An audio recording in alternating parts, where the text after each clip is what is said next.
hands.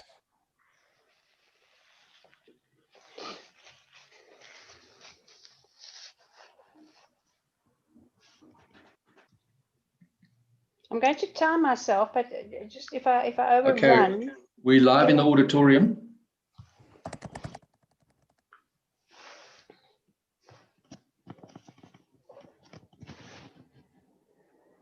We're actually live in the auditorium. Okay. Good afternoon, all those who are in already. We're just going to give it a few more minutes to our scheduled start time, and maybe one more minute after that, just to allow people to filter in.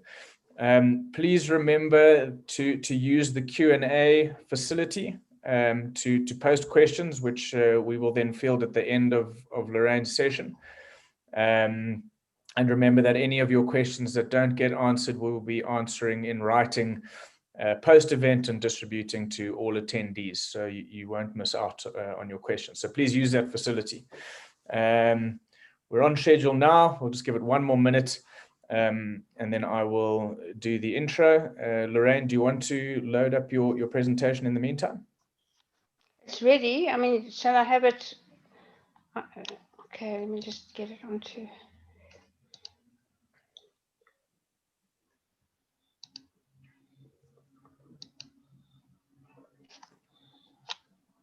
There we go.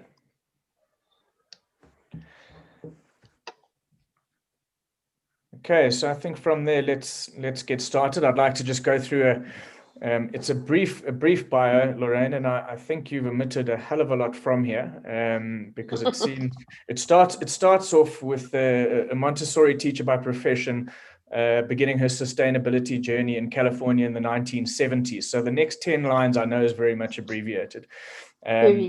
In the California 1970s, you're working with a brand new environmental protection agency. When back home, she was contracts and procurement manager for South Africa's largest, or Africa's largest, hotel chain for 15 years. She then went solo and trained under the United Nations Eco-Labeling Project, the National Cleaner Production Program, Green Building Council's Interior Design and Decor, Greenleaf Carbon Auditing, and Climate Reality with former US Senator Al Gore. I've seen those programs, so it must have been some interesting work. Lorraine's been honored with 20 awards for her green projects, awareness campaigns, and her inspirational speaking around the world. With the indomitable team, she manages 2 leading online directories specializing in green products and services. Lorraine will share the science, causes, and effects of climate chaos and help you future-proof your business and your career to feel in better control of an uncertain future. Lorraine, you sent me a number of topics when we were discussing what you'd be talking on, and they were all absolutely spot on. So we said you choose. So I'm looking very much to hearing what you have to say. Lorraine, welcome. Thank you. Do you want me to go? Over to you. Thanks for that intro, Warren. Yeah, what I've done, I've just pulled together what we do. You're pretty much preaching to the converted here. So I'm going to give you some idea of what I would present to people who we're trying to convert or whose minds we're trying to change. And then look for any areas where you can work with us. We are a non-profit. I need a rich husband, guys. But no, I had some. I have enough.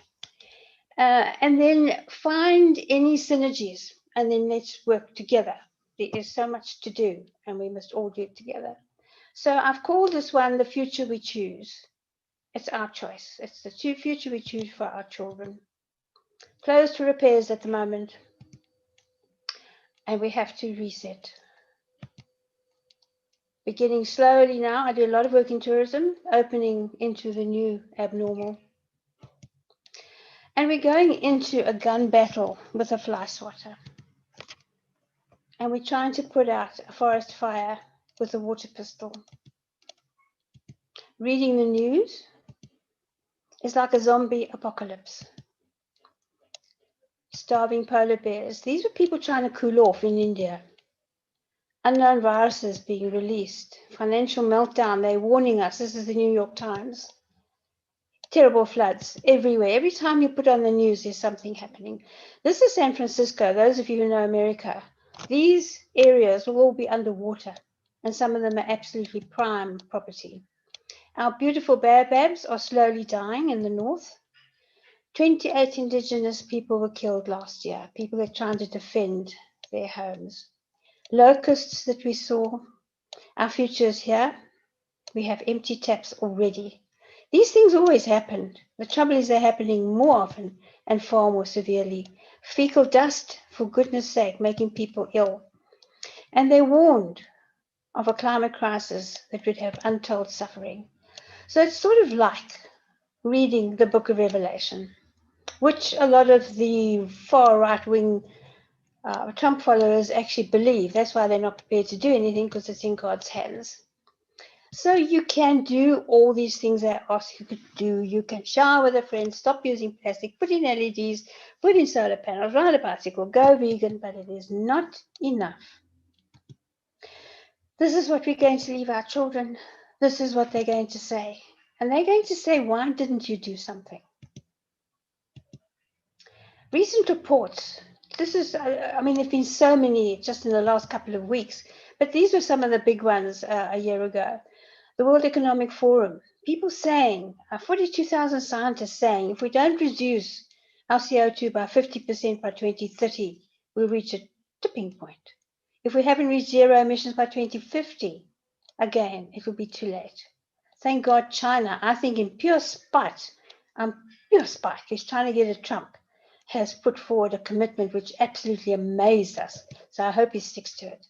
So for the people who deny it, just imagine 100 people are saying it's a problem. You've got one and a few saying, no, it's not. If you were in a theater and suddenly there was smoke everywhere, and 9 firemen came charging in to put it out, but one said, oh man, this is not a serious fire. So I Googled, I needed some nice pictures here. There's trouble with Google. When you Google nice, I wanted a nice picture of a nice sexy fireman, and this is what they sent me. The trouble is if he said there's no fire, I don't know who I'd actually believe. So our story, I want you to know where I come from because I want you to be patient. I want you to realize how long I've been an activist and how incredibly frustrating it has been. I grew up on a very ordinary farm near Fachel. We had a long drop, not messy like that. We didn't have electricity. We'd never seen plastic. When our long drop broke, we fixed the damn thing. Nobody ever fell in it and drowned. Then I took my gap year to London, ended up in Canada, and finally ended up in California in 1969, at the very, very beginning of the hippie era. And we marched, believe me, we marched. We marched for civil rights. We marched for the environment. We marched for women's liberation. We got arrested. People got shot. 4 students got killed at Kent State University. I had a good job, very good job, with the Environmental Protection Agency, actually, which was brand new. But we had lived the lifestyle of hippies, and we grew the most wonderful organic herbs, which we inhaled. Had to teach my kids how to smoke weed. Who would have found out? So I had to show them how. Then I came back home after being over there for many, many years, right through, California was light years ahead in greening. Found myself in a corporate environment. I can't believe it. It's really so against what I do as the purchasing manager and contracts manager for 82 hotels, doing their whole purchasing manual, everything that you use in a hotel. Our first green development was the convention center. This is 2000. So very early days. Most of the people didn't know what we were trying to do.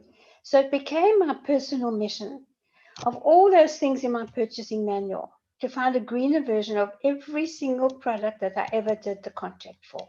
And to this day, that is my mission. Nothing is 100% green. I started a recycling program in all the Santon hotels, pulled people off the street with the help of a young man who'd been retrenched. We did this for nothing in our own time.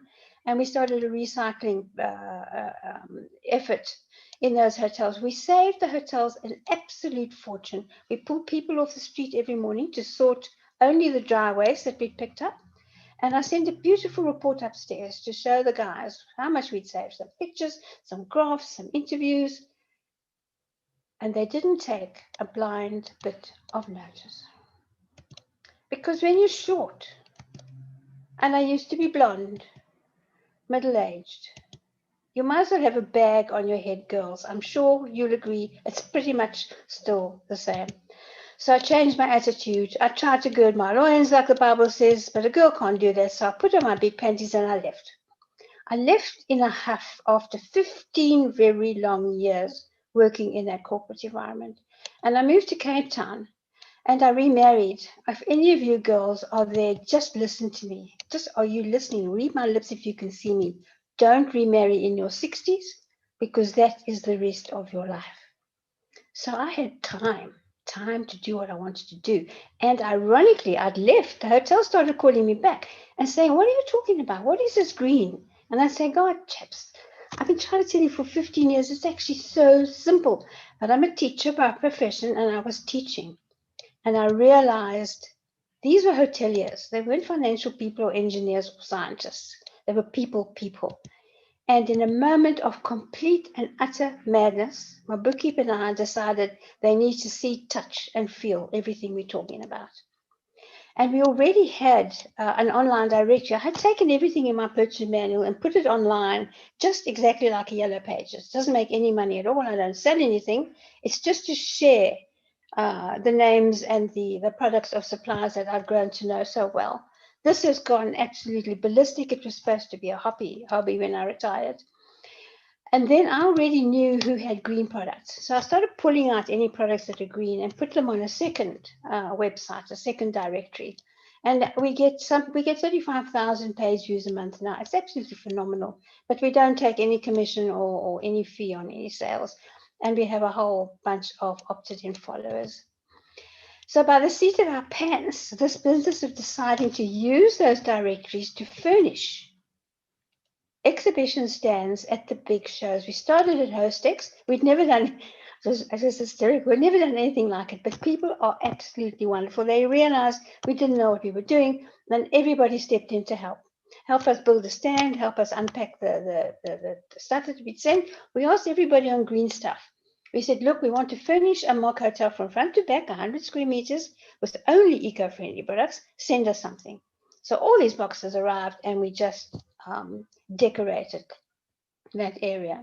So at Hostex, we had Decorex, that we even had Grand Designs at one of them, BBC Grand Designs. So these were some of the outsides of them looked like, and it was such fun and just proved how easy it is to actually be environmentally aware. No plastic anywhere, ever. That kitchen's in my flat now, bamboo flooring, recycled wood, VOC-free paint, organic veggies, non-toxic cleaning chemicals, energy-efficient appliances, everything. We had a hybrid car outside on one of the big projects that was a home. Some were hotels, some were homes. We had little models of all the renewable energy installations so the daddies had something to look at. That bed, there's not a piece of plastic or polyester anywhere on that bed. All the different coverings and bedding you can have that's environmentally friendly. Then I started getting invitations to consult. The best ever was Hotel Verde from when they were laying the foundations. If you go to Cape Town, go and see it. I think it is the greenest hotel in the world. In the front, you can see 3 wind turbines. It even has geothermal. It has solar, photovoltaic, a natural garden, a natural pool. Every inch of it, even the lift, and the little signs all over explaining why it is special and why it's allowed to be there. Some of the other places where we've consulted that have won awards. And then what we do, we either do a virtual or an actual physical walkabout. So I won't go into detail here. We go through each room. We say, now look, guys, next time you need to recarpet, or next time you need to repaint, or next time you need new office equipment, step back and think maybe there's a better product to choose. And that is the work that we do. And that's where our websites help them. I was asked to be chief judge at the Lilizela Tourism Awards. They've sort of fallen away because the standards were just too basic. And I don't know why they aren't just stepping them up a couple of grades. And then I got very involved in food. I'm a member of Slow Food International. I hope some of you know it. I wish I could see you so you could wave your hands. I can't see a chat box either. If you don't, Slow Food International, join them. They're doing wonderful, wonderful work around the world. But the minute I talk, say I'm speaking to a big auditorium with 1,000 people in it. I'll say to them, hands up, who really understands what organic is. They don't really understand. And they'll always say to me, it's too expensive. Immediately, so I thought, now hang on, I wonder if it is. So I ran a double-blind academic experiment at Pre-Leaf Chefs Academy. And we had our Billy Gallagher, it was a few days before he died, actually. He was helping us, one of the speakers. We had 80 executive chefs, and we had 8 speakers talking about every aspect of food you can think of, even waste, organic growing. And then in the kitchen, Adele, who was the head teacher there, is incredible. She's German. She ordered a roast from an Afrikaner, cow, bull, whatever, ox, and exactly the same cut from a supermarket. I said, I don't want to know which supermarket. Organic veggies, and then exactly the same veggies from a supermarket. And she cooked them identically, and she measured and weighed the whole way down, even measured the juice under the meat when it arrived. Weighed and measured. And then she had 2 tables, table A, table B. One was organic and one was industrial food. The chefs had to guess which was which. Most of it they got right, except the beetroot. They got the beetroot wrong. The meat, I could smell my granny's kitchen the minute I walked up to that beautiful Afrikaner roast. We forget how chemical the cheap meat tastes. On the plate, it looked absolutely identical. That half on the left was the organic, and on the right was dished up was the industrial. But this is what I knew would happen. Very expensive to buy the organic. But once it was cooked, that plate of food was 15 Rand cheaper. Unfortunately, a chef has to report on his cost to buy. And we've won 20 awards. I can't believe it. 20 awards since I turned 69. I'm 77 now. I mean, I didn't even win count the beans in a bottle in my life. So this is such a surprise. It'd be nice if some of it was a bit of money, but it doesn't matter. At least it means people are noticing what we're doing. So the scary stuff. What worries you now? When you lie in bed at night, what worries you about the future for your children? These things here. Industrial revolution, fourth industrial revolution, 6th mass extinction, artificial intelligence, climate change, which is what we're going to talk about today, ecocide, and then COVID-19. I've got a whole workshop on parallels between COVID and climate change if anybody's interested. Fascinating, absolutely fascinating work. And then to me, the absolute worst of all, the most scary thing of all those things is the tangerine twat. This cretin and this evil man. And Australia is not doing too badly. So quickly we'll talk about climate change. This is actually a 4-day workshop when you do it with Al Gore. I've got it on one slide. So we know what's happening. I'm not going to go into this. I think most of you will understand that the sun beats down on the earth, it warms it up, we use exactly what we need, and then most of it bounces out again into outer space. The trouble is we have a blanket of greenhouse gases around the earth now, and they are trapping that heat. The heat can't bounce back out into outer space, and it's slowly warming up the planet, all caused by deforestation, our driving and our flying, the extraction of oil, anything to do with the fossil fuel industry, agriculture, very, very guilty, the way we warm and cool our homes. And then, of course, the impacts we're beginning to see. I just wish people like Trump would understand it's not caused by climate change. Climate change is just making these incidents far worse. Drought, one of these days, Table Mountain will be an island. We haven't begun to see migration from famine, and also insects are moving. That thing at the bottom right, if you can see it, came down. We've never had them here. It's a botfly. We've never had them. They're from Zimbabwe. Those kind of insects are moving. Ecocide is the destruction of our ecosystems. I hope they have a court one day in the Netherlands to start catching these evil people. It's caused by capitalism, obviously, because you've got to grow. The economy's got to grow by a certain percentage every year. It cannot do that. It's the ideology of a cancer cell. And if we carry on the way we are now and everyone wants to live like the Americans, we will need 5 planets within the next 50 years. All caused by pollution, destruction, extraction. So who would have thought that poor old agriculture was so guilty? About 24% of greenhouse gas emissions come from agriculture. Methane from the livestock, nitrous oxide from the fertilizers, carbon dioxide from the on-site machinery, carbon dioxide fertilizer production, 70% of freshwater use, degradation of the soil, deforestation for soy and palm oil, Dead Sea zones from agricultural runoff. 20% of the oil goes into food production and processing. And the things we do. One soccer field every 2 seconds is destroyed. I've been to the Amazon, went to the dugout in my hippie and my trekking and travel days. And those indigenous people don't understand and are just getting killed, as we saw earlier, by these mining companies. This to me is the saddest of all the slides I've got. It breaks my heart that orangutan trying to fight off that bloody great machine. Who knows what that is? I wish I could see you. Anybody know what that is? Anybody know what that is? Anybody know what that is? Feedlots. Veal. That is not salad dressing. That is Roundup. Glyphosate sprayed to kill everything except the millies when it's in the millie field. That millie is genetically modified so it doesn't get killed by glyphosate. Everything else is killed.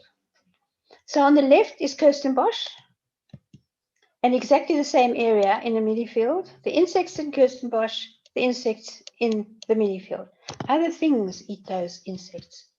So the whole cycle is being damaged. You don't see these on your windscreen anymore.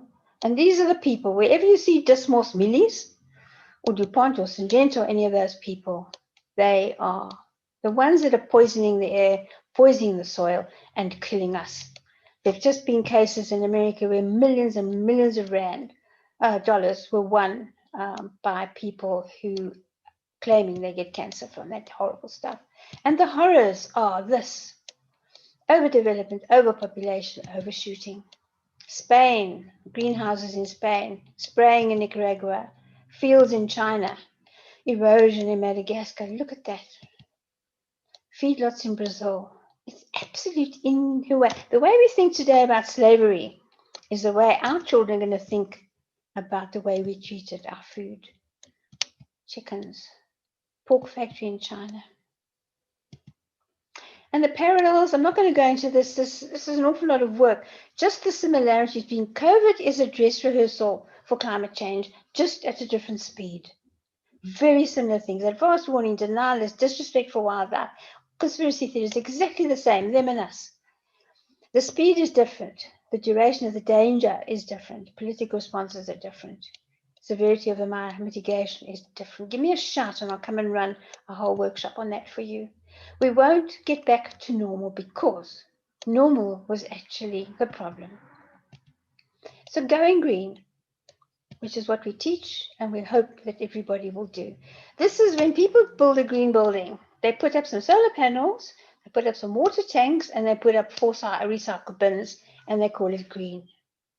It's not only about energy, water, and waste. Those are the most important things. It is also about absolutely everything else. And this is all the stuff that worries me. And that people know, they actually don't know what to do. They don't know what to choose. And once you give them the basics, you can show them how simple it is to make a decision. So we look at the life cycle of products. This is the life cycle of food, the farm supplies, the farm, the processing, the distribution, cooking and storage, and finally, your waste. We, at the moment, waste 1/3 of every bit of food that is ever produced. I run full workshops on this, on life cycle of any product for procurement and supply chain management. So you need to know where the raw materials come from. Did they damage indigenous people? Did they damage the environment during the manufacturing? Did it pollute? Did they use slave labor? How far did it travel? How was it transported? How was it packaged? And during its use, did it cause allergies? Did it pollute further? And most importantly of all, how do you get rid of it? Anything you buy, stand back, look at it, and try and imagine its whole life, where it came from and where it's going to end up. And then there's this whole new chap now. This has been going around for ages, but I don't know, suddenly now it's big high fashion. It's called the circular economy, natural things. You just try to keep things same in the same loop. I'm a little bit worried. I've just done a course on this and I'm going to start running workshops on it. Very, very heavy focus on plastic. And it almost seems like they're determined to find a way to keep plastic in that cycle so they can continue making the stuff. I think we've got to get rid of it, and we can. If we try hard enough, we can. And then the whole new catchphrase now is regeneration, regenerative systems, where the old way was degenerating and taking things out all the time. The new way is holistic thinking and regenerating and trying to use things again, especially applicable to farming. But have a look at it. Look it up. And I think we should start using that word regenerative instead of sustainable. So people are saying it won't happen to me. And this is a workshop I run on preparing and adapting, especially in tourism, but it applies to everybody. We are not ready. This happened to me. These things are happening to us. This was me in Cape Town when they had that monster storm a couple of years ago. You could not stand up. We were locked in the hotel. I was locked in my room for 2 days and 2 nights. People came off the streets because they could not walk. Cars couldn't drive. Aeroplanes couldn't take off. The trains had already gone. There were no buses, no taxis, no nothing. People just found a place to shelter. And then the hotel I stayed in had to find food. Some of the people had to sleep over. That same night, I got a call from my friend in Knysna who was watching her house burn down. And she had to drive through those flames with her cell phone dying, and picked up a lady with a parrot and 2 dogs on the way down to the beach on the same night. These things are happening. Cape Town, it happened. My daughter went to Paris recently with her baby, and it was so hot that they had to find ponds and fountains to dip the baby in. In fact, now when you travel through Paris, when there's a heat wave, you can have an app on your phone that warns you. And it'll say to you, time for you to cool down. There's a supermarket on your right, there's a library on your left, there's a park 2 blocks away, and then it lets you cool down for a bit. Then it says, okay, you can carry on with your sightseeing again. Quickly check on all the old folks. Happening now. Happening now. People stuck in their hotels and in their homes. If you've got a property at the beach, you won't be able to insure it. Many you can't insure anyway. Already it's too late. And some of them you can't sell or give away. So prepare or perish and adapt or die. Intelligence is the ability to adapt to change. Be ready for all the things that are going to happen. They've always happened. But as I said before, they're happening more often and they're happening far more severely. Look at your city. Stand back. I've got a whole list that I'm not going to give you here. Stand back and have a look. Can the water drain off, or is it all concrete everywhere? Are there places where the water can seep through into the soil below? Is there enough shade? That's what happened in India. There was not enough shade. Are the medics trained to recognize heat stroke? Because it looks exactly like a heart attack. I think they saved about half the deaths in Mumbai once the medics understood heat stroke. That buckled railway line is in Britain, believe it or not, melted tarmacs. They're painting the streets white in LA to reflect the heat. This was the hotel I stayed in, top right-hand floor. Incredible. You can imagine that storm going around those windows. It was like being in a car wash. Be ready. Be ready for sewage bubbling up. There are a whole list of things hotels must start thinking about. If you have a product that involves manufacturing, know your supply chain, know exactly where everything comes from so that you don't have the problem where they couldn't get spare parts when China had the flu. The motor car companies couldn't get their parts that were made in China. Tourism, absolutely terrifying, and they're not ready. They're not thinking ahead. Their food has to change. Animals and plants are moving 14 feet every day away from the equator. They're moving north in the northern hemisphere and south in the southern hemisphere. We have to change our food. I'm going to do a little bit more about that soon. Have a look at your survival kit. Google it. There are different survival kits. There's one for in case you get stuck at home And there's one for in case you have to run away from where you live. Have a look at your pantry. There are 2 kinds of pantries that you need in case you have to stay home, in case you have to run. Agriculture has to make an enormous paradigm shift. We have to completely change the way we do it to regenerative agriculture, competing with nature or partnering, disturbing the soil or protecting it, monoculture or diversity, reductionist or holistic. And what will survive?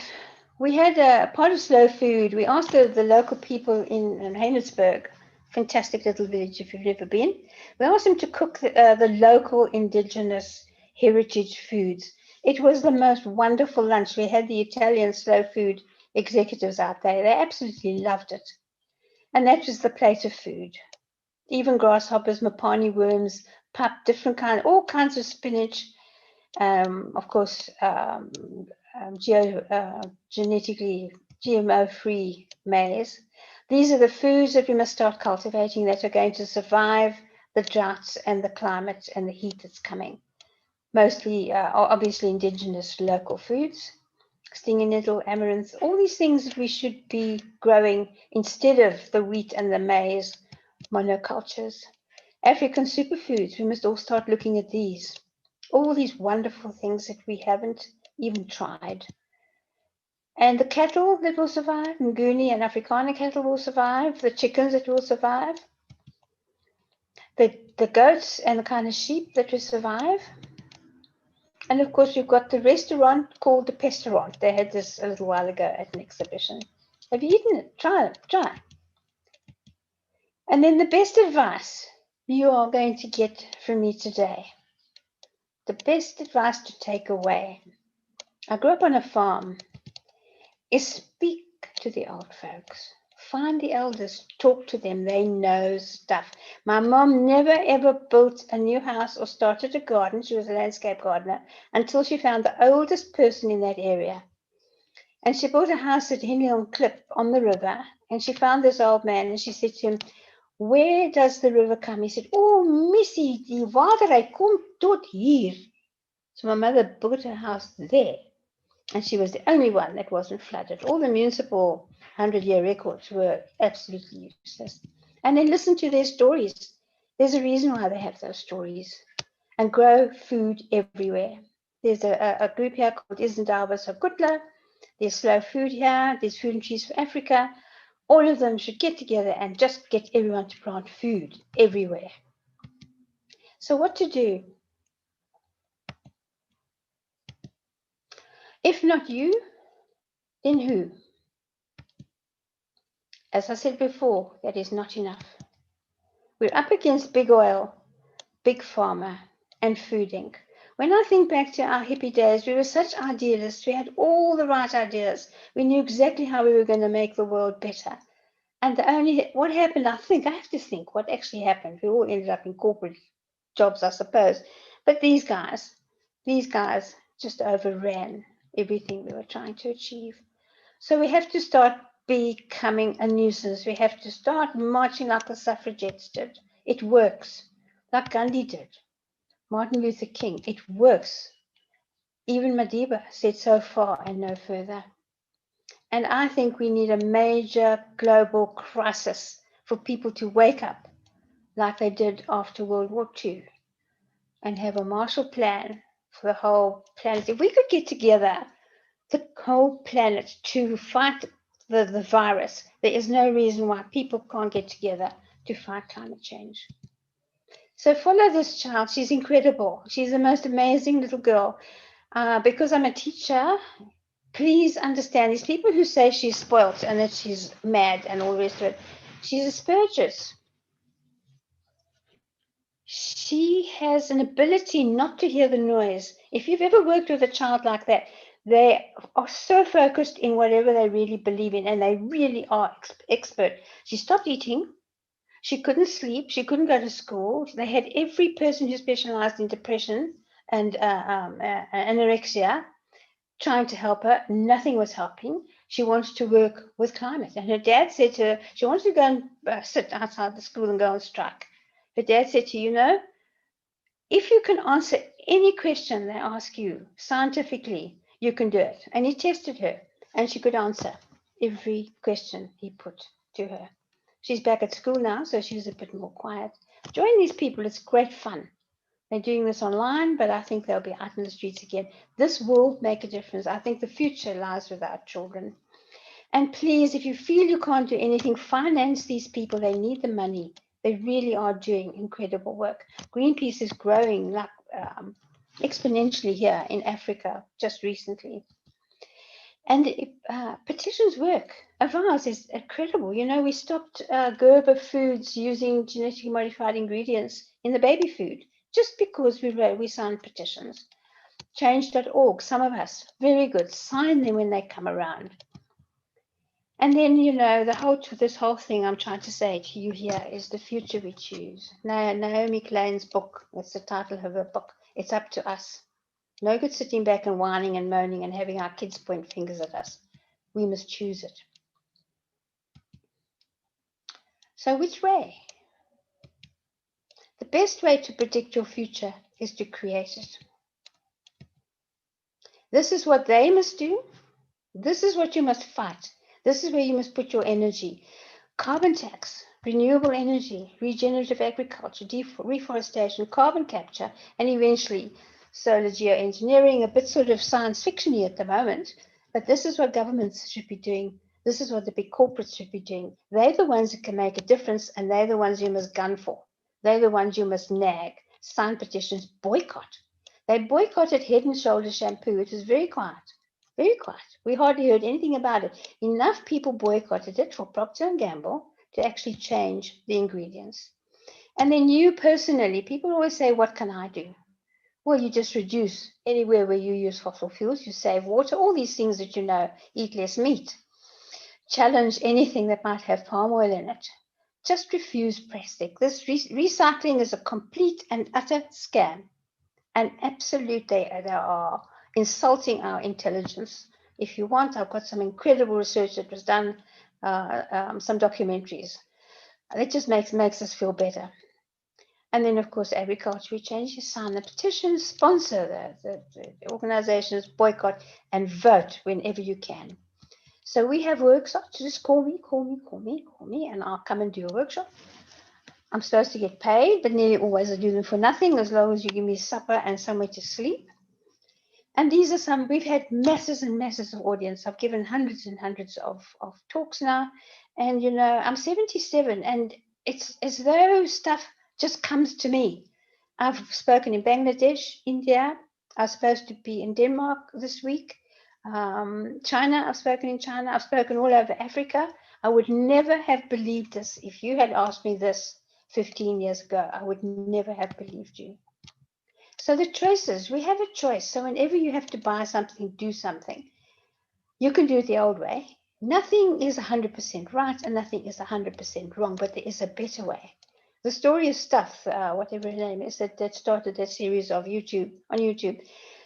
There's a better way to do everything. We can carry on the way we live now. Just choose the better alternative and speak up. My daughter phoned a famous chocolate company and said, where do you buy your palm oil from? And they said, we can't tell you. We only use very little. And she said, you make tons of chocolate. In those tons of chocolate, how much of that is palm oil? So speak up and demand to know. Because your customers are watching you, this is where it's going to come from. The people are going to start demanding. In the building industry, it's the customer that's demanding green buildings. Your shareholders are watching you. Be careful, because sometimes one of the big banks, I won't say which one, had this big thing that on the agenda at the next AGM, they were going to talk about greening the bank. Turns out the executives said amongst themselves, when it comes up for debate, let's just play it down a bit. The people are watching you. Animals are watching you. Nature is watching you. Your food is watching you. And most important of all, which breaks my heart, is your children are watching you. And they're going to say, you know, Mom, you know, Dad, you knew. What did you do? Thank you, everybody. Thank you, Lorraine. Very, very, very informative. Just leave that. Oops, don't worry. We'll distribute. No, don't worry. We'll distribute contact details afterwards. I was going to say just leave it on screen. So Lorraine, I think the audience today, for the most part, is you're preaching to the converted, as you started out by saying. Yeah. But I would hazard a guess that everyone in the audience is very forward thinking in their approach to green, from the perspective that obviously as organic people, it's about how they're farming and how they're producing and what they're doing going forward. But I would hazard a guess that, looking back in the offices and looking back in the factories and the warehouses, that potentially that same transition, there's a better way to do it, probably isn't there. And I'm hazarding a guess, so please excuse me in the audience if I'm wrong about your business. But that's potentially, I think we're all looking at our products in terms of this conference today and what we're doing going forward. But let's look also at our offices, our warehouses, and then of course one step further in our personal lives, what our homes look like. I just want to come back to your services, Lorraine. You've mentioned a number of times your workshops. You should not be doing those for free. You need to be able to eat, and you need to be able to get around and do more of them. But from a process perspective, if people in the audience are looking to take this on board, the first thing they can do is look to procure or source via your sites in terms of facilities and products and suppliers. Do you consult in that process? Is that something? Yes, we do. Yes, we do. I try to find, there's very little endorsement in South Africa, very little, that will give you a certificate that a product is green. So our mantra is the greenest we can find. Nothing's 100% green, and be very, very strict. The minute somebody's breaking the rules, we'll take them off that website in an instant. And I was going to say, we've got some lovely stories too. Many people are on my website free of charge. Some of them we charge them a small fee just to cover my admin costs. There are only 3 of us that run those websites. And I have to pay my little girl who lives in the forest. She's my techno wizard. And I'll give you an example. I was in Greyton walking along the pavement, and some of the little shops are on the pavement. And there was this woman with a little hand sewing machine making beautiful mosquito nets out of offcuts. And I said, oh, you must come onto my website. I said, what's your cell phone number? And she, ma'am, says, I don't have a cell phone. And I said to her, and your email address? She says, ma'am, I don't have electricity. So I said, you know what, I'm going to put my phone number. Obviously, my number's not on that website. We get 33,000 people using it, like I said, every month. I put my phone number on. You know who phoned for her mosquito nets? Sir Richard Branson and his housekeeper. So that's how far, because my work's in tourism, he's very green. His lodge is very green. That's the sort of lovely story that we have. And then I play them with each other. For example, there's no really green bed in South Africa. Heston's is an imported bed. It is phenomenal with a lifetime guarantee. It costs a fortune.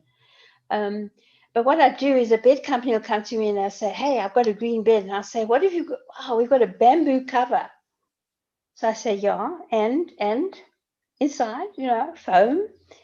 And then we list them as trying. That the only thing that's green is the bamboo cover. At least they're doing something. What happens is the competition says, hey, hang on a minute, look what they're doing. Maybe we should do a little bit better. So we find the best in that industry and then play them against each other.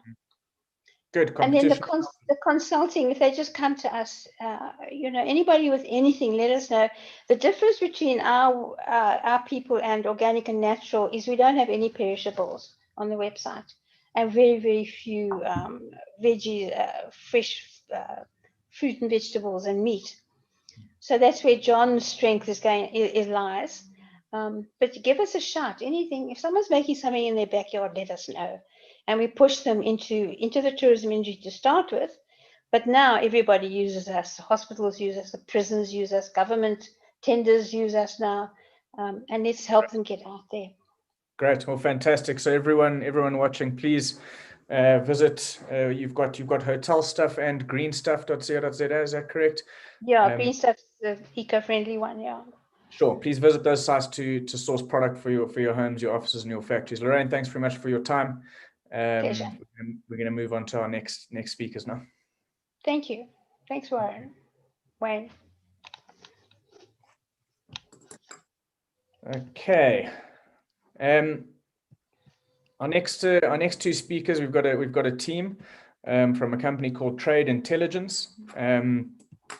Our audience today is to a large extent smaller companies, SMEs, local SMEs who are trying to get into further retail. We've also got international companies wanting to know more about the South African market, and there is no company better positioned to give the insights into the local retail market than Trade Intelligence. I'm just reading here off their website. Trade Intelligence provides insights, commentary, and profiles on the South African fast-moving consumer goods environment and the major retail and wholesale players. We promote effective and profitable trading relationships and inspire interest in the industry. I would like to, off the back of that, introduce Andrea and Kerry, who will take you through the Trade Intelligence presentation. Welcome, ladies.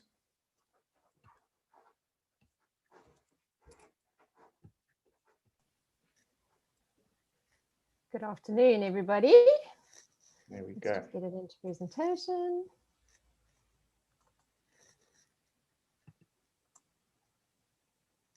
Right, can you see, Warren? Perfect, my side. Thanks very much. Over to you. Awesome, thanks. So hello, everybody. It sounds like you've had some incredible talks today. Where we're going is we're going to talk, as Warren said, we collect information on the retailers and wholesalers in the South African context with a view to helping suppliers build customized business plans with those retailers. So we've kind of taken a little bit more of a health and beauty lens, obviously, because of the Organic and Naturals Expo, and that's what we're going to take you through. So there will be time at the end for Q&A, so please, by all means, stick stuff in the chat box that we'll answer at the end, or otherwise just scribble and let us know at the end. Okay, so in order to understand what's happening in retail, we need to understand what is shaping shopper behavior. So there are what we call the PESTLE factors. So politically, economically, socially, technologically, legally, and environmentally, there are elements at play that are shaping how the shopper behaves. So obviously, politically, we're in a tricky time at the moment. Economically, we haven't been in as bad a time for many, many years. In fact, probably the last time was 2008, 2009 with the global crisis. Socially, unemployment is at an all-time high, and in fact, the numbers get released again today. And they're expecting, well, they expect the number to be that another 1 million jobs have been forgone over the last couple of months throughout lockdown. So yeah, the situation is fairly dire at the moment. Technology has gone from being a trend to an enabler, and it's enabling the way that people do business. It's enabling the way that businesses talk to one another. So supplier to retailer, retailer to smaller retailer, retailer to shopper, etc. So technology is kind of enabling everything that's taking place. Legally, yeah, restrictions get tighter and tighter, and it makes it that much more difficult to trade. Environmentally, we often used to think of sort of environmental requirements or needs from a shopper perspective as being only for high income shoppers. But in fact, with something like the listeriosis crisis, that changed things fundamentally, and that people realized that they needed to be putting healthy food into their bodies in order not to have to go to the doctor or buy medication or whatever else. So all of these PESTLE factors are influencing the shopper. And in fact, where 20 years ago brands were in control and 5 years ago retailers were in control and they were driving the agenda, in fact today shoppers are in control. Shoppers are driving the agenda, and the need states are impacted, like I said, by these PESTLE factors, in that because the shopper is feeling economic pressure, value is an absolute necessity. Prior to COVID, time was a luxury. So there was a massive demand for convenience. There's still a massive demand for convenience, but it's not being driven by the fact that time is a luxury. It's now being driven by the fact that people are wanting to shop closer to home in smaller stores because that's where they feel safer. So convenience retailers are having to up their ranges considerably. If you chat to anybody who owns a forecourt store, they're saying that their range is suddenly widened because people are wanting to buy hummus or chickpeas or whatever else when they shop. Basket sizes these days are typically bigger now than they were pre-COVID because people are wanting to go in and buy more in one go as opposed to popping into the shops every day. This same shopper whilst they might be shopping for argument's sake in a ShopRite or a Usave for great value, they're also shopping in a Woolworths or a Nike or an Adidas on the weekend because they're looking for a beautiful shopping experience.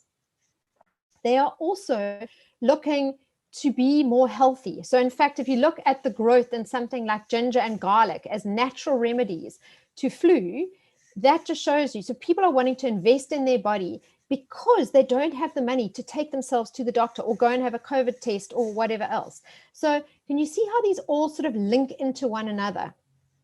Conscious living also ties into that, in that it's about environment, it's about community. And in fact, this is probably the thing that's come to the fore throughout COVID, is that the retailers have been incredible in the communities that they serve. In fact, one of the examples I always use is a small spa store down in the Western Cape. Basically put up a sign in their meat fridge where they sold burgers to say, please guys, we're no longer selling burger patties. Go and support the burger joint down the road, because we've got other things to sell you. They've got nothing else to sell you, and their livelihood depends on it. So it's almost like COVID has brought this need for brands to be more conscious and more environmental and more transparent and more community orientated. So now that you understand that, we're going to look at how the retailers are responding to those trends. Because, as I said, the shopper is largely driving the agenda, and the retailers are responding to that. So there are things that they are doing externally to attract the shopper in, and there are things that they are doing internally to sweat their margins inside their business to make them more efficient, because everybody's trading margin is under pressure. As I'm sure as suppliers, you will have the same issue. There's more collaboration and more partnerships going on. And interestingly enough, again, if we went back 5 years ago, if you looked at a big retailer like a ShopRite and you'd gone to talk to them about collaboration, they would have said to you, go and talk to Massmart and Pick n Pay, because they talk that language. We are not really into that. But today, because their growth is not double digit anymore, they are way more inclined to collaborate, to engage with their suppliers. And so there are opportunities for you guys to bring the expertise that you have in natural, in organic, etc., into the concepts that they are building in their businesses. Technology and data underpin all of this.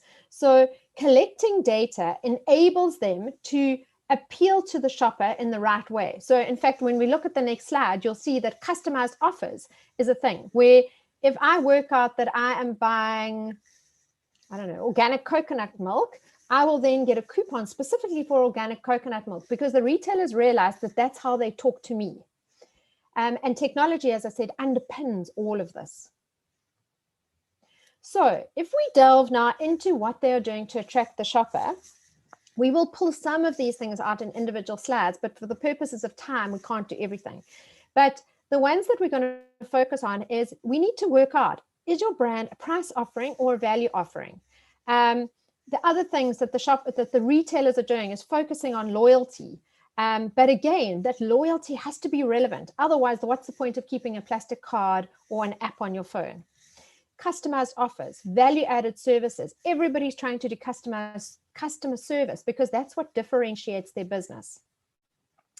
Then, if we look at the channels that are emerging, because people's wallets are strapped, they're looking for core value.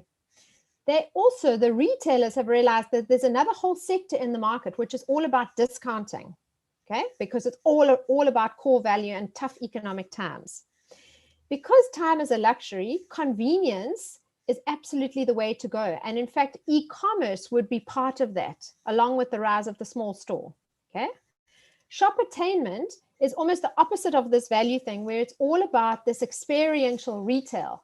But in fact, somebody like Checkers has blown this apart and said, well, shoppertainment doesn't actually only have to be for rich people. It can also be for middle income class. And in fact, for lower income consumers, we can also provide shoppertainment, but relevant shoppertainment. So shoppertainment in that market might be somebody standing outside the Spa store with a whole boombox, having a party on a weekend and giving a bit of a show. It's all about relevance. There's a massive increased focus on health and beauty. Why? Because it's a category that's growing all of its own. Health because people are wanting to invest in their bodies. Beauty is an interesting one in that Clicks used to talk about the lipstick index, that as the economy becomes tighter, so people will invest in small beauty items as spoils for themselves. So they used to talk about it as the lipstick index. So you've got retailers who are specializing in health and beauty, and then you've got kind of what I call common core retailers who are specializing in health and beauty categories within their store. So they're creating stores within stores. And then obviously the continued growth of liquor. Then when we look at conscious trading, this is about increased accountability, sustainability. So this is where you would fit, and community retailing. Again, how can you connect with the community that you want to sell your products to? Because that's almost the way of getting in that is sustainable, because you create a relationship with the shopper that is based more than just price or value or whatever. It's a relationship that you've built with them. So the ones that I've highlighted in red are kind of the areas that we thought would be most applicable to you, and we'll delve a little bit more into those. But yeah, like I said to you, the retailers are looking for manufacturers like you to grow categories that they know nothing about. If we look at somebody like Spa, and they're going into that whole naturals category, yeah, they've learned a lot in the last 18 months, but there's no doubt that there's still room for growth in terms of what information can you bring them to help them grow their business and your business. So price warfare has escalated, okay? Everybody's doing it. But then you will get somebody who just completely stands out. And yes, it's a food example, but Andrea is actually always the person who says to me, you have to look beyond the category that you work in. Look at things that are going in categories that are completely different to you, because that's where you will find brilliant ideas. And in fact, ShopRite, where everybody was screaming about price, ShopRite said, I'm not playing that game anymore. I'm going to talk to you about what you can buy for $5. Now you literally say, for R5, what can you buy? Well, ShopRite has given you a whole lot of things that you can buy for R5. Suddenly you stand out. Everybody is offering value of some kind, but value is incredibly subjective. So in the top end of the market, will tell you that eating dinner for under R300 is great value, okay? But in Spar or Boxer or an independent wholesaler, a month's worth of groceries at R300 is great value. Can you see the complete dichotomy? So there's a word that we use, which is bifurcation. We have these complete kind of two ends of the scale within South Africa. And you really do have to think about, are you a price offering? Are you a value offering? Are you a specialist offering? And based on that, that will then guide what channels you're looking at and how you're going to go about doing that. So if we look at these channels that particularly I think are kind of in your arena, e-commerce was growing at roughly 20% year on year prior to COVID. We know that it's gone absolutely crazy over COVID, and there's no doubt. In fact, if you look at that Nielsen study there, they say that 37% of South Africans say that they are shopping online more. And in fact, if we look at anything global, it will tell you that people will stay online as they trust the online channel more, so they stay. So the question is, have you got SKUs that are suited more to online or to pantry loading?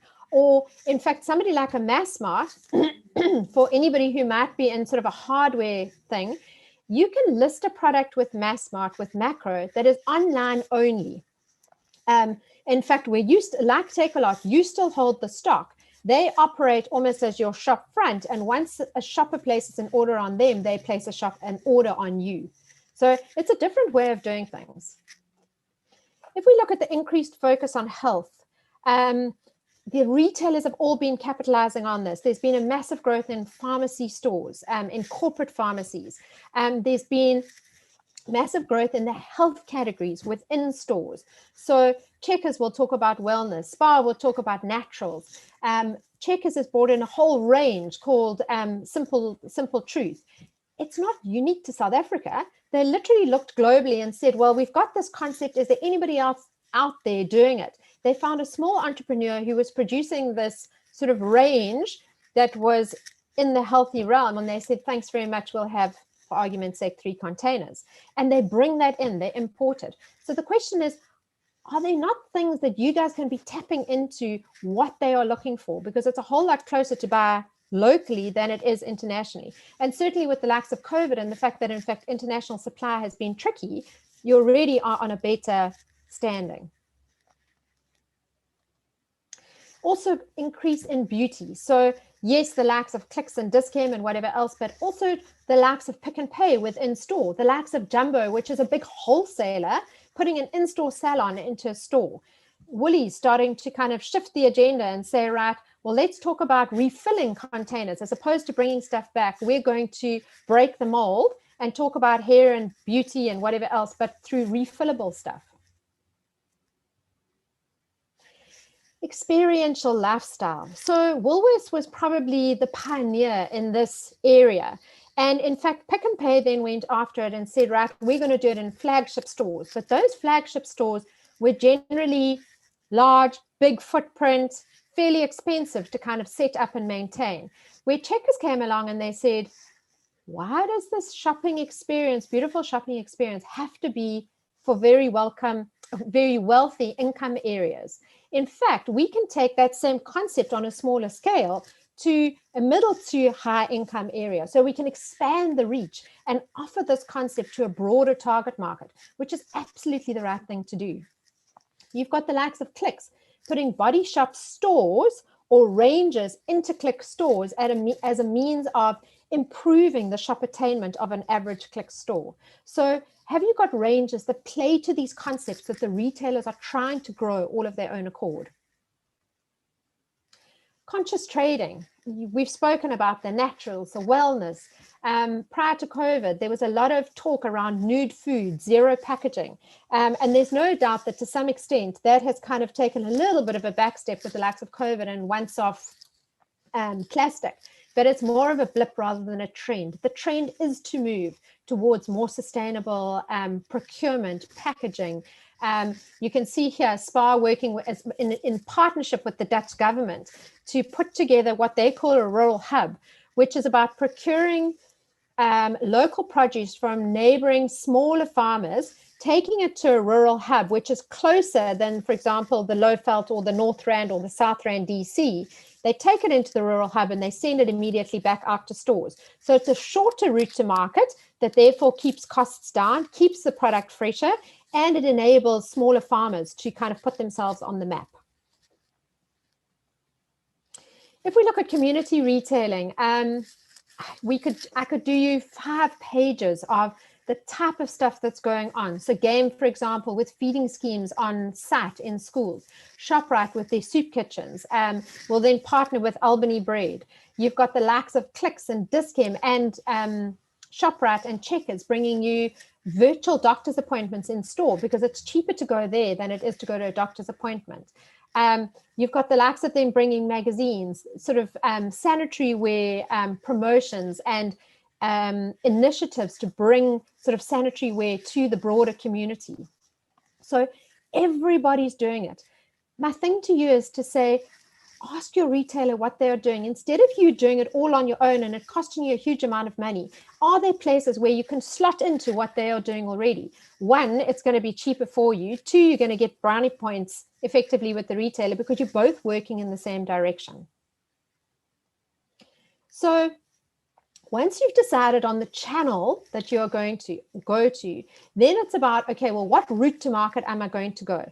If I'm going to go after convenience, am I going to go through the corporate guys or am I going to go independent? And in fact, if I'm going to go corporate, am I going to go to a store level, so directly to a SPAR store, or am I going to go to the local DC, or am I going to try and go through head office? Because there's various ways of doing things. If you are a small supplier, you might say, I'm only going to do the 5 stores in my area where my small factory is, because that's all the volume that I can manage at the moment. Also, it will provide a pilot for me. Can I do it? Does the retailer like it? Does the shopper like it? Once that's working, then you can expand to a broader regional sort of role with the likes of a shop, with the likes of a SPAR, or to another retailer. Or am I going to go independent into either retailers or specialists? And Andrea is going to take over after the slide and unpack this more for you. The other thing on the corporate side is you might say, I've got a pharmaceutical product, but in fact I don't really have a distribution system because I'm predominantly a manufacturer, not a distributor. And you can go through the likes of UPD, which is belongs to Clicks, and they will take on distribution contracts for manufacturers. So for example, they will do Pfizer. Yes, it's a big manufacturer, but there's nothing to say they can't do small manufacturers, because that's their business, is they are already doing all that distribution to the independent pharmacies, the hospitals, Click stores, etc., etc. For them to add another player into that is money for jam for everybody. So once you've decided on the channel, it's about deciding what's on the route to market. What route to market are you going to take? So at that point, I'm going to say goodbye to you, and I'll be here, but Andrea's going to take over. Thanks very much, Kerry. You're going to carry on with the slides, right? So everything can. Yes. As there, Wayne, will you just be able to activate Andrea? Just need Andrea to Unmute.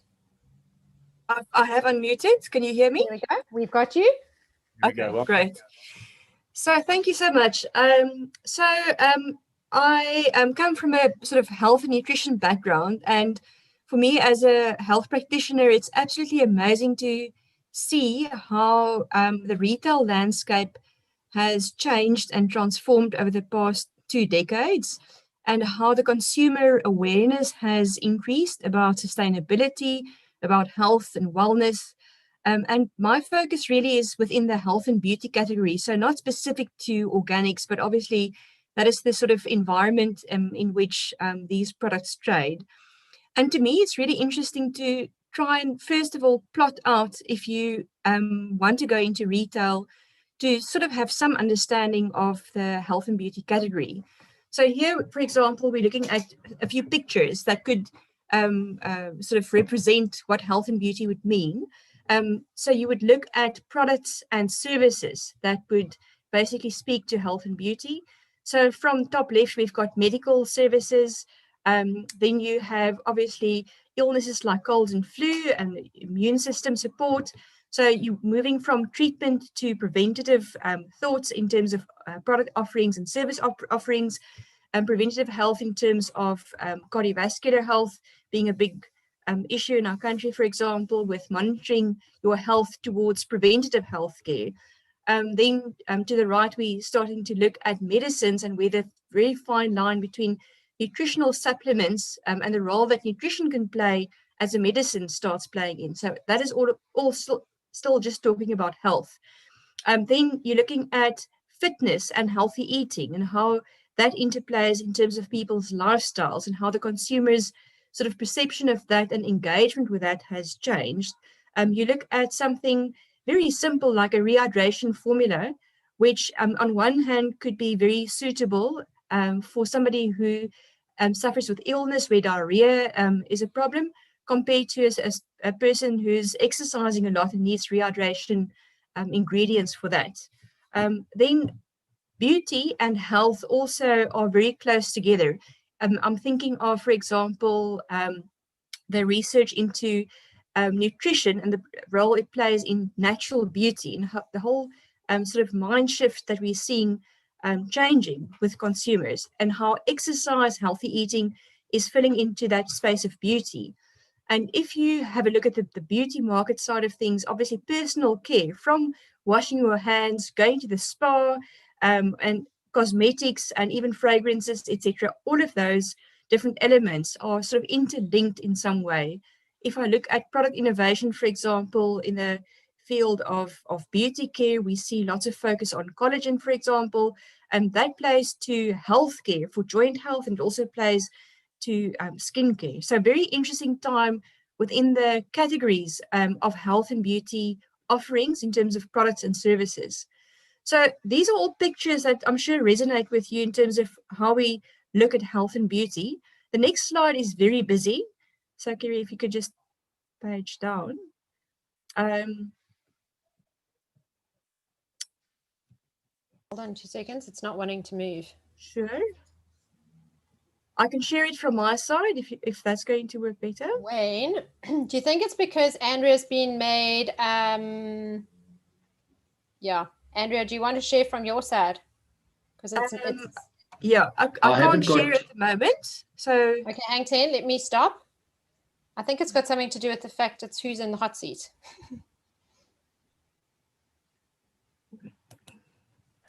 It's on speaker view, so it'll always focus on the actual speaker. I think that's Okay, why. right. Yeah, there we go. okay, here we go. Okay, so looking at this sort of picture, depicting elements of what health and beauty products and offerings would look like, this is really plotting it out in a much more detailed way, where we look at wellness, health and beauty on either side of this dotted line in the middle. And we're looking at everything from nutrition, health foods, medical treatments, supplements, natural medicines, allopathic medicines, and that sort of blends into personal care, hygiene, cosmetics and fragrances with creams, accessories, makeup, fragrances, etc. So looking at a whole spectrum of health and beauty offerings. On the left here, we look at product offerings, we look at retailers, and we look at services and clinics. So it's a whole interlinked web of where product offerings and service offerings sort of paint the whole picture of the wellness industry from a retail perspective. I mean, you look at everything from raw produce that you buy at an organic market to nutritional supplements that could serve as natural medicines, scheduled medicines, hygiene, personal care products, etc. And it's interesting to see the shifts and changes within the retail market also, where many, many years back, supermarkets did not specialize in health whatsoever. And now most of the supermarket chains, the retail chains, are really fighting for their voice in terms of speaking to the consumer needs of health and wellness. And so too, pharmacies have started behaving like supermarkets. And it's amazing to see how how the shopper's behavior is changing in terms of embracing health and looking for healthy options and reading labels, etc. So it's really a very big sphere of innovation and development, and wonderful to see how the consumer is really open for new ideas and new ways of thinking and handling their health and beauty needs. If you look at the next slide, we're looking at what does the health and beauty retail channel look like. So in very simple terms, it speaks back to the previous slide where we're looking at products and services. So one would imagine it would include pharmacies like a Dis-Chem and a Clicks or a normal pharmacy. There are health food stores, there are markets that sell natural medicines in a very raw, unprocessed format. And then there are organic food markets and supermarkets selling raw produce. It's interesting then to try and think about where the shopper is being influenced. So is it the pharmacist that gives advice over the counter? Is it the in-store advisor that helps analyze the shopper's need? Is it word of mouth where you influence your friends' sort of shopping behavior? Is it price comparison? Is it e-commerce? So very, very interesting to see how the whole market concerning health and beauty is fragmented and how the shopper really is spoiled for choice. And this is causing the retailers really to behave in very erratic ways in terms of how they try to accelerate messaging around organic, health, natural, etc. And I wouldn't even need to give examples, but walking through the aisles of some big retail pharmacies and picking up products that have cues that say organic and natural and looking at the actual ingredients, you would know for sure that there's a huge opportunity for businesses like yours to really grow the authentic category of health and well-being. And that's obviously also why online has increased tremendously, because the discerning shopper would definitely want to understand the actual ingredient of their products and shop with reliable and reputable shoppers. But as the shoppers' demands are increasing and as consumers become more enlightened and informed, like Lorraine said, I mean, there are so many activists out there, and these days many organizations are actually wanting to change. They're probably not as clued up about all the facets of sustainability and health and organics that they could optimize. But certainly there's a big shift. And also, as Lorraine mentioned, once the opposition sees what the rest of the sort of industry is doing, it evolves the whole, not trend, but the actual produce becoming more authentic in terms of really offering health benefits. So if we look at the channels and the conversation earlier about route to market, etc., I'm going to show you something which is also a very busy slide, not supposed to scare you or confuse you, but it's sort of looking at a channel framework of health and beauty, where we have the very well-known corporate retail of FMCG stores like your Spar, Woolworths, ShopRite, Checkers, etc. You have your health and beauty retailers, for example, your Clicks, Dis-Chem, Spa pharmacies, Medirites, beauty stores, health and wellness stores, food lovers market, etc. Then you also have the more wholesale side of the business that sort of feeds products into the health and beauty categories of these retailers. For example, the big wholesalers like the UPDs, CJ Distribution that is part of Dis-Chem, and big other distributors like Alpha Farm, etc. You have fragmented buying groups within pharmacy. You have generic buying groups, big wholesale organizations like Massmart, with big divisions under them. And there's a whole network of products going in various directions and in terms of how it actually reaches the customers. Because the retail customers, obviously being specialty health and beauty stores in corporate and formal, not corporate, but informal retail, is very, very wide. But also there are other ways where products can reach the end user through e-commerce, markets, etc., which is absolutely informal. And supplier products can reach enter the matrix of the health and beauty industry and to reach the end consumer from various points. So it's really amazing to see how things are evolving and changing around us. So looking at the South African food and grocery retail landscape, the total market size is estimated at 572 billion rand. So that's really a breathtaking number. And that excludes independent pharmacy and specialist markets that are not red. It's a very complex business. We looked into developing, for example, just a very simple report on the independent pharmacy market. But because the numbers of actual retail sales not being read properly and with data not aligning, we have very little knowledge of exactly how big that market sector is. So the formal corporate retail market is read really well because everything is data-driven and recorded and audited, because most of these retailers are listed. So obviously that's where you get accurate data. There's also the big sector of independent trade, where it's mostly the wholesale trade feeding into the informal markets in South Africa. And the market size of even independent is estimated at 175 billion rands.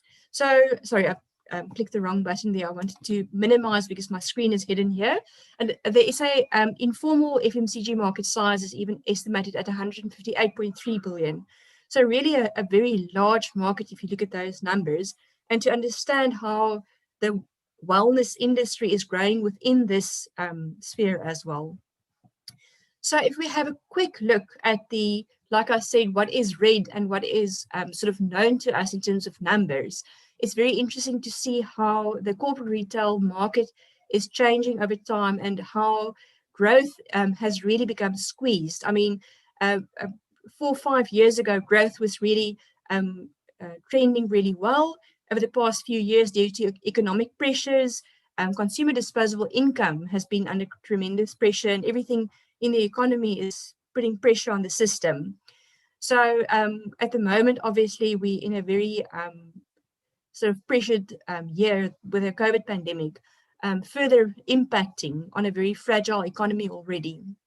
And all of that relates back to how these big retailers are doing. But if you look at the big players in the market, It is ShopRite that really dominates the market. I mean, they have all these retail formats of the ShopRite retail, Checkers, USave, and also they own the OK franchise group.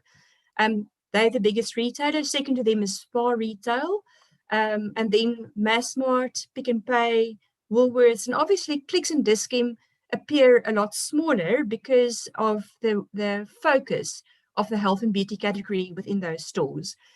So this is not really a fair comparison, I suppose, but interesting to see the initiatives that a retailer like Spar is taking to embrace health and well-being inside their retail stores. And the same with a group like ShopRite within Checkers, for example, trying to dial up health and wellness because that is the consumer that's wanting them to respond to those needs. If you look at this slide, it's slightly different to the previous slide that stacks up the retailers in terms of growth and size at the moment. But this really shows you where growth is tracking compared to the size of the business.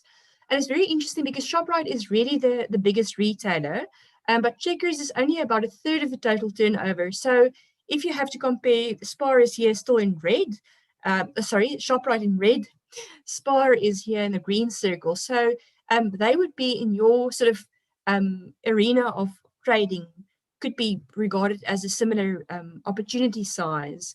But if you compare the ShopRite group here in red compared to the Spar in green, the route to market into Spar is possibly a lot easier than into Checkers because you can go store by store or DC by DC. So it's all linked in terms of what your offering is like in terms of size and where you are in terms of your business growth. Woolworths is another good option for strategic partnership, but because a biggest proportion of the products in store is private label, they would probably want to go into a partnership looking at confined label or private label in that sort of environment. So I think it's a lot of information that's not directly relevant to the very specialist products, but really important to understand that even if you feel the sort of formal retail arena isn't really the place where you want to play in, it's definitely something to investigate because the areas of growth are definitely following shopper trends. I mean, health was actually cited by one of the international trend leaders in terms of consumer trends. Well, health and wellness as the leading trend for the next 10 years in terms of consumer trends. So there's no doubt in my mind that if we look back 10 years from now, how the whole market has transformed. So looking at what this means for you, as Kerry also said, it's important for you to be clear on, are you a price, a value, or a specialist offering in terms of selecting the relevant channels for your product or service? Are you health and or beauty, or perhaps you're playing to both sides? As I said, lots of products and ingredients these days can really play to different need states. And for that, obviously, positioning towards the consumer needs is very important. So these days you see, for example, products that have exactly the same ingredients, but they're positioned very differently, depending on which need states they speak to. Which channel is right for you? Which route to market is right for you? Is it corporate retail or specialist? Which category do you play in best? How do you drive your category in order to grow and the retailer's business? So important to understand that there are many stakeholders in driving growth and to understand how the sweet spot of optimal return on investment for all stakeholders is really important for sustained growth. And also, how can you support or connect with your community of shoppers? So it's really critical to have strong, sound, and quantified brand plans. Look for the retailers who have a vested interest in your categories. And like I said, most retailers are trying to gain a competitive edge in the field of healthcare. Very important to build strong customer commercial propositions. So if you approach a retailer, whichever sector they play in, it's important to understand what is important to them so that you can speak to their growth needs to stock your products. Also, to understand that taking small steps is a lot better in terms of building a sustainable growth path for your business. And execution excellence is really important to understand. That's where the rubber hits the road with regards to delivery on promise. Kerry, I think you had a few further points that you wanted to emphasize. No, I think that was it. It was really just to say, so Andrea is also running a health and beauty retail briefing in November, which will unpack sort of more around the health and beauty market, and then it'll do a deep dive into, let me just start my video, into Clicks and Dis-Chem as health and beauty retailers. Yeah, so questions, guys? Thanks very much, Andrew and Kerry. That was sure. I kept again writing questions down, and then you kept covering them as we went. I don't think there was any spare detail left begging, and you two definitely earned your badges as analysts today. So as I said earlier, we've got the opportunity to answer post-event the questions that have come through as well, and that will be coming through. The big thing that I just want to kind of communicate to the audience from your perspective in terms of your offering. Obviously, you sell reports. Do you do, I think one of the things in the bit that I read in the beginning, kind of a handhold introductory service, would you take a supplier or a group of suppliers to meet a retailer, to meet the buyers? Is there that level of introduction, or is it more of an educational service?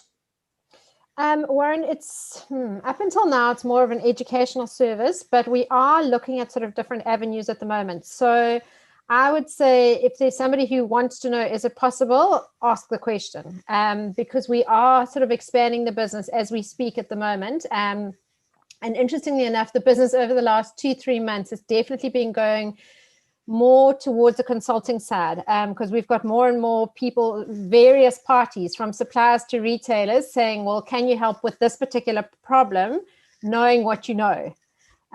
Yeah. So by all means, ask the question and let's see. So yeah, I know from the background and the build up to this event, in dealing with specifically the SA Trade and Investment Hub, who represent USAID, that the countries they have sponsored to be a part of this, not the countries, the companies, are all kind of looking for that level of service. Obviously, they want insights. I was trying to line up you guys to speak at one of the events early on in the year. But I think that's definitely something that we should do an introduction to the SATIH people, so that you can take that specific conversation forward. Okay.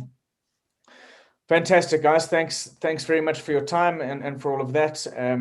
That kind of brings us to the end of the speaker sessions for today, and we've got another chocker day tomorrow, where we kick off with Janet Gracie tomorrow morning at 9 o'clock from Inofo.